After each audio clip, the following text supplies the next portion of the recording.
Kita wajib mengimani Allah punya telapak kaki, tapi kaidahnya tidak boleh ditakwil, nggak boleh dialihkan maknanya. Oh, dikatakan itu bukan kaki misalnya, itu nggak boleh. Anak kelas 6 SD, bahkan anak kelas 4 SD tahu tangan itu apa. Kenapa kita yang sudah dewasa, sudah tua masih nanya tangan itu apa? Wajah itu apa? Turun itu apa? Tentu ini tidak pantas ditanyakan. Allah punya tangan, Allah punya wajah. Dan jangan bertanya maksud tangan ini apa. Semua orang tahu tangan itu apa. Itu. Kenapa tangan kanannya? Kanan, semua tangan Allah adalah kanan. Karena kalau ada yang kiri seakan-akan ada tercela. Kanan tangan yang kiri ya. Bertangan hanya Tuhan berjari, Tuhan berwajah, Tuhan bermata, Tuhan bertelinga, Tuhan berkaki, Tuhan berjalan, Tuhan duduk, Tuhan berlari, dan lain-lain. Disampaikan oleh seorang dai yang dikenal katanya ulama di negeri Konoha.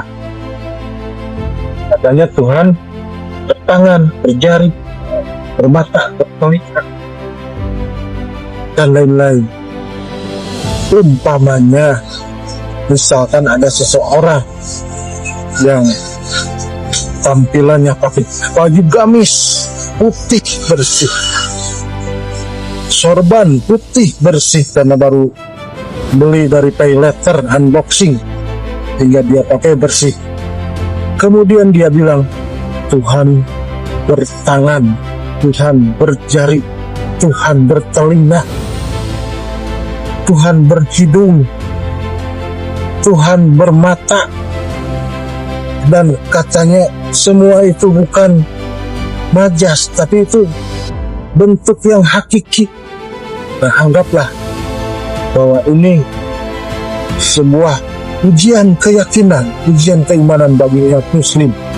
Karena anak pikir muslim itu mengetahui bahwa yang namanya zat Tuhan itu, setiap orang yang logika alam normal akalnya akan berprinsip bahwa Tuhan tidak setara dengan makhluk ciptaan Tuhan. Laisa kamitslihi syai'un walam yakul lahu kufuwan. Sesungguhnya Allah tidak serupa dengan apapun yang diciptakannya. Kenapa ada paham yang menyerupakan Tuhan dengan makhluk?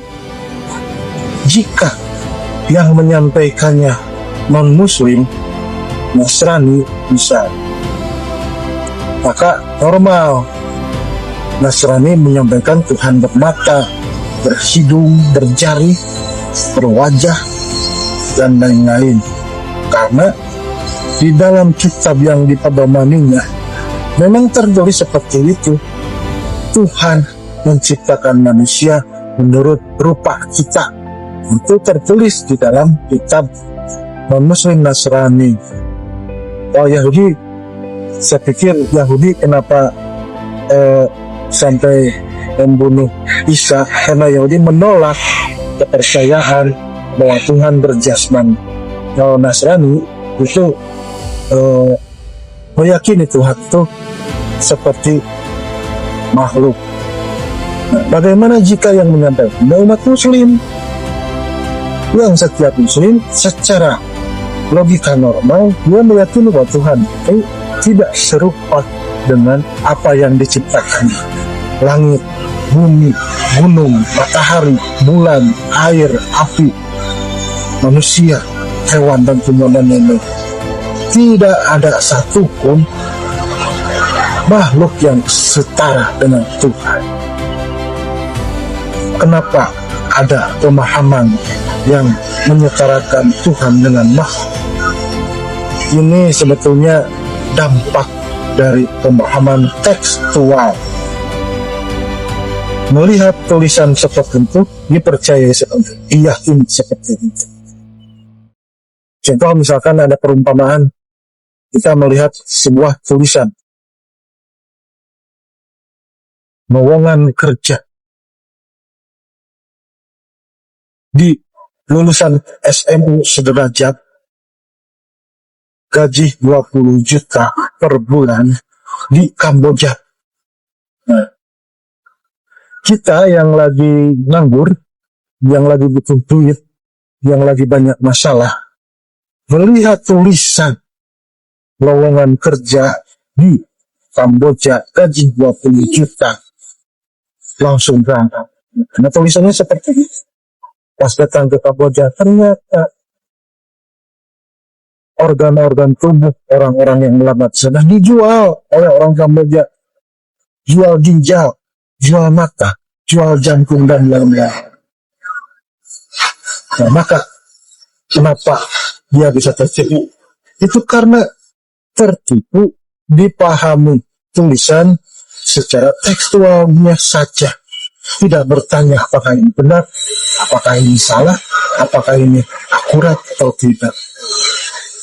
Terpukau dengan tulisan 20 juta per bulan, langsung berangkat, tiba-tiba organ tubuh dijual. Ini tertipu karena memahami tulisan secara tekstualnya saja tanpa mau bertanya. Begitupun dalam ajaran agama. Kalau tidak mempelajari lebih luas, itu bisa terluka. Contoh, Ar-Rahman alal arsyis tawa. Allah yang berfirman bahwa Allah beristiwa di atas arsy. Nah, ini tulisan seperti itu. Allah yang berfirman bahwa Allah beristiwa, bersemayam di atas arsy. Tanpa menerima dan mempelajari dalil lain yang lebih luas, ayat itu satu ayat dipahami bahwa Allah ada di atas. Di atas arsy, di atas langit ketujuh. Padahal jarak bumi dan langit pertama itu jaraknya jauh banget. Tidak ada satupun pesawat yang mampu menembus langit.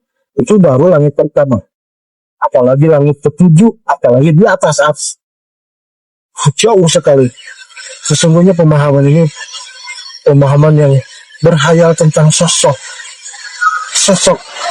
makhluk seperti manusia ada di bumi, sosok Khalik yang menciptakan manusia ada di sana, di atas. Tidak menerima dalil lain, dipahami seperti itu, dan hati-hati ini bisa tertipu. Karena dalam dalil lain Allah menyebutkan bahwa jika hamba-hambaku bertanya kepadamu tentang aku, jawablah bahwasanya aku adalah dekat. Ternyata Allah itu dekat, tidak berada di atas arsy yang jauh. Justru Allah dekat, bahkan lebih dekat dari urat leher. Nah, ini perlu dipahami bahwa Allah lebih dekat daripada urat leher. Tidak berpikir sosok yang jauh, tapi justru Allah itu dekat dengan urat leher manusia. Kenapa ada kalimat seperti itu? Kita belajar terus gitu ke awal penciptaan manusia, ketika bayi berumur 4 bulan di dalam lahir ibu, Allah meniupkan ruh ciptaannya ke dalam jiwa manusia. Nah, ruh ciptaan Allah dijadikan Allah dan ditiupkan Allah pada setiap manusia. Sehingga setelah 9 bulan bayi lahir, Nabi Muhammad menyebut kullu mauladun yuladu ala fitrah. Setiap bayi lahir dalam keadaan suci fitrah. Kenapa Nabi Muhammad menyebutkan semua bayi fitrah?